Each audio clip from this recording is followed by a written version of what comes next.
بسم اللہ الرحمن الرحیم۔ السلام علیکم ناظرین، آپ کا میزبان علی حسین اسکائی نیوز کے ساتھ ایک بار پھر سے حاضر ہوں۔ ایک تو پورے نظام کو، پورے سسٹم کے انصاف کو اور رول آف ریگولیشن کو، پورے پاکستان کے جتنا بھی کچرا ہے اس کو سائڈ پہ رکھا جائے۔ تو اس کو اکٹھا کس نے کیا، اس کو سائڈ پہ کس نے رکھا، ایکسپوز کس نے کیا، ننگا کس نے کیا؟ جو 70 سالوں سے ایک کنٹرولڈ کچرا تھا، اس کو کس شخص نے عوام کے اندر ایکسپوز کیا؟ وہ دیکھا جائے تو عمران خان کا نام سامنے آتا ہے کہ جب بھی آپ دیکھیں گے، جب بھی تاریخ مورخ لکھے گا تو اس میں ایک چیز وہ واضح لکھے گا کہ جو پاکستان کا کرپٹ ترین سسٹم اور پاکستان کے کرپٹ ترین لوگ اور تمام کے تمام ایسے لوگ جن کو سیاست میں کچرے کے طور پہ استعمال کیا جائے، یا جن کو آپ لوٹے کہتے ہیں، جو لوٹے تھے سارے، جن کو پارٹی کی وفاداریاں چینج کرنے میں مہارت تھی، جن کو جھکنے میں، بکنے میں مہارت تھی، اس کو اگر کسی نے اکٹھا کیا اور عوام کے سامنے لا کے ایکسپوز کیا تو وہ تھا عمران خان۔ یہ مورخ لکھے گا، ہسٹری لکھی جا رہی ہے، اور ہسٹری صرف کتابوں میں نہیں لکھی جاتی، نسلوں تک چلتی ہے، ذہنوں میں بھی لکھی جاتی ہے، اور نسلیں بھی اس کو جانتی ہوتی ہیں۔ اب جو بچہ کچا کچرا ہے، جو بچی کچی چیزیں ہیں ایکسپوز کرنے والی، وہ عمران خان صاحب کی جو آخری بال ہے، آخری گیند تک عمران خان صاحب جو کہتے ہیں کہ میں کھیلوں گا، آخری بال تک جو کھیلوں گا، وہ آخری بال اب عمران خان صاحب کی اگر آپ کو پورے حکومت کے نظام میں نظر آ رہی ہے تو وہ ہے ڈاکٹر عارف علوی صاحب۔ یعنی کہ پاکستان تحریک انصاف کا اگر کوئی شخص کسی بڑے عہدے پر اس ٹائم آپ کو نظر آ رہا ہے، حکومتی عہدے پہ، تو وہ ہیں ڈاکٹر عارف علوی صاحب جو پریزیڈنٹ آف پاکستان ہیں۔ تو انہوں نے جو دھماکہ کیا ہے اس سے بہت سسٹم کو بے نقاب کیا ہے، یعنی کہ بتا دیا ہے کہ کنٹرول تھے جتنے پہلے بھی ایوان صدر تھے،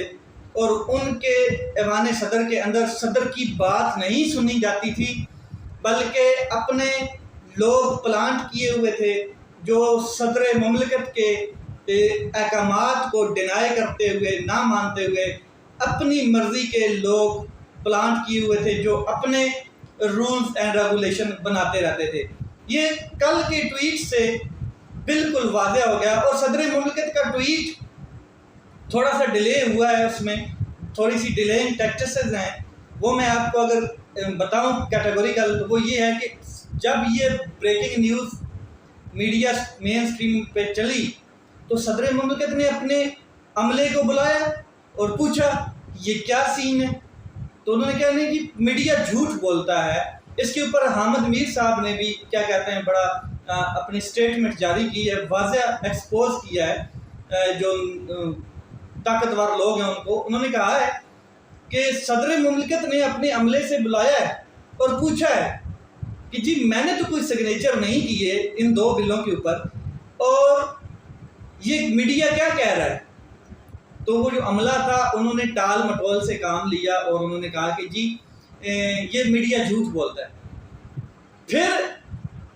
پھر میں آپ کو بتا دوں کہ حامد میر صاحب کہتے ہیں کہ دوبارہ ایک دن گزرنے کے بعد پھر صدر عارف علوی صاحب نے ان کو بلا کے پوچھا کہ یہ سیریس میٹر ہے اور یہ چیزیں کس طرف جا رہی ہیں، آپ کلیئر بتائیں۔ تو پھر بھی ٹال مٹول سے کام لیا گیا، جس کے بعد ڈاکٹر عارف علوی صاحب نے اپنا ٹویٹ کیا۔ اس سے پہلے کوشش یہ کی گئی کہ ڈاکٹر عارف علوی صاحب کو منا لیا جائے، کچھ طاقتور لوگوں کی جانب سے،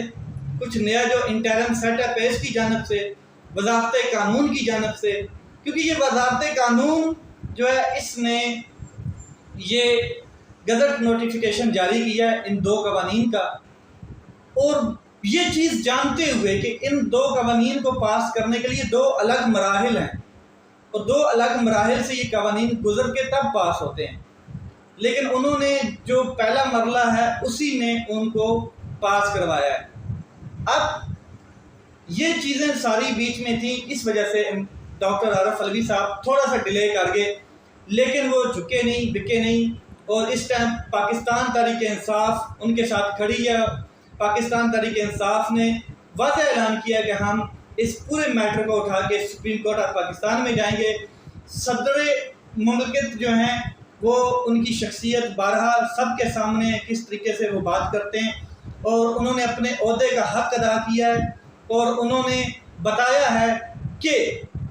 اگر میں آئینی عہدے کے اوپر بیٹھا ہوں تو اللہ کو حاضر ناظر کر کے میں یہ بات کر رہا ہوں۔ بیان حلفی ایک قسم کا انہوں نے دیا ہے کہ میں نے ان 2 قوانین کے اوپر بالکل سگنیچر نہیں کیے، کیونکہ مجھے یہ پتہ تھا کہ یہ 2 قوانین بڑے غلط وے میں استعمال کیے جائیں گے، اور جن لوگوں کے خلاف استعمال کیے جائیں گے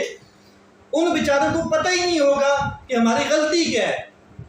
خاص کر کے یہ جو آفیشیل سیکرٹ ایکٹ ہے اور پھر آرمی ترمیمی ایکٹ جو بھی ہے 2 بل، تو صدر مملکت نے اس کے اوپر بڑا کیٹیگوریکل ڈینائی کیا، اور انہوں نے کہا ہے کہ میں نے اس کے اوپر نہیں کیے۔ البتہ وزارت قانون کی جانب سے جو انٹرم سیٹ اپ ہے، پریس کانفرنس کی جاتی ہے، وہ کہتے ہیں کہ جی صدر مملکت کے پاس یہ قوانین بھیجے گئے، انہوں نے 10 دن رکھے، 10 دن کے بعد آٹومیٹیکلی یہ پاس ہو جاتے ہیں۔ اب میں آپ کو بتاتا ہوں کہ اس کے 2 مرحلے ہوتے ہیں، میں نے پچھلے ویلاگ میں بھی کچھ چیزیں کلیئر کی ہیں۔ اس کے 2 مراحل ہوتے ہیں۔ پہلے مرحلے میں جب کیبنٹ سے یہ چیزیں قانون ترتیب میں لا کے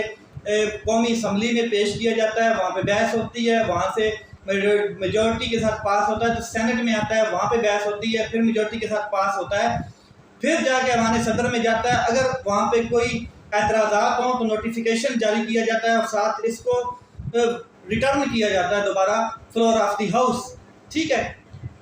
یہ معاملہ نہیں کیا گیا ریٹرن، کیونکہ ان کے عملے نے وہ بل دونوں وہاں پر دبوچ لیے، ریٹرن نہیں کیے۔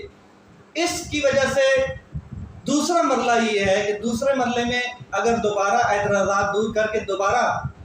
جوائنٹ سیشن بلایا جاتا ہے، جوائنٹ سیشن مطلب سینٹ اور قومی اسمبلی کا اکٹھا سیشن بلایا جاتا ہے، اس کے اوپر تمام بحث ہوتی ہے، پھر فگر آؤٹ ہوتے ہیں میجورٹی کا، اور میجورٹی جب اس کو الاؤ کرتی ہے تو پھر یہ صدر مملکت کے پاس جاتا ہے، اور دوبارہ اگر صدر مملکت، یہ دوسرا مرحلہ ہے کہ اگر وہ پریزیڈنٹ جو ہے وہ اس کو کیا کہتے ہیں سگنیچر نہیں کرتا، تو یہ دوسرا مرحلہ کمپلیٹ ہو چکا ہے بحث کا بھی، اور تمام قانونی دائرے کمپلیٹ ہو چکے ہیں، تو پھر یہ 10 دن کے اندر اندر آرٹیکل 75 کے تحت آٹومیٹک قانونی شکل اختیار کر جاتا ہے۔ اسی لیے کہ پہلا مرحلہ تو کمپلیٹ ہوا، دوسرا مرحلہ تو کمپلیٹ نہیں ہوا۔ پہلا مرحلے میں جا کے کام روک دیا گیا، جو عملہ تھا پریزیڈنٹ ہاؤس کا اس نے وہ بل واپس نہیں کیے، اور وزارت قانون یہ کہہ رہی ہے کہ یہ بل 10 دن وہاں پر پڑے رہے، اور 10 دن کے بعد آٹومیٹیکلی شکل اختیار کر لیتے ہیں۔ اب مزے کی آپ کو بات بتاتا ہوں کہ قانون ابھی تک بنا ہے نہیں بنا ہے، یہ کشمکش ہے، یہ جنگ ہے، یہ قانونی جنگ ہے، آئینی جنگ ہے، جو سپریم کورٹ آف پاکستان میں چیلنج ہونی ہے۔ لیکن اسلام آباد کی جو ہائی کورٹ ہے اس کی تیزیاں دیکھیں، پھرتیاں دیکھیں کہ انہوں نے کیا کیا کہ اس کی عدالت بھی لگا دی ہے، اس کو